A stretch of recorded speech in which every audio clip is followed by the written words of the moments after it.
அவர் வானத்தையும் பூமியையும் சமுத்திரத்தையும் அவைகளில் உள்ள யாவையும் உண்டாக்கினவர். அவர் என்றென்றைக்கும் உண்மையை காக்கிறவர்.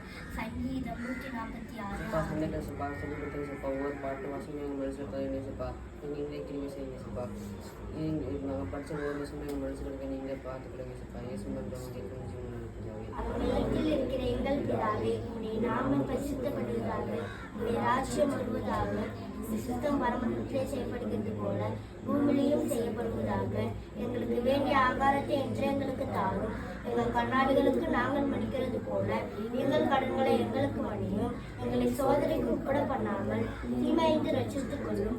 ராஜ்யமும் வல்லமையும் மகிமையும் என்றென்றைக்கும் உடையவைகளே. ஆமென். சொல்லலாம். என் ஆத்துமாவே கர்த்தரை ஸ்தோத்திரி, என் உள்ளமே பரிசுத்த நாமத்தை ஸ்தோத்திரி. என் ஆத்துமாவே கர்த்தரை ஸ்தோத்திரி, அவர் செய்த சகல உபகாரங்களையும் மறவாதே. ஆமென்.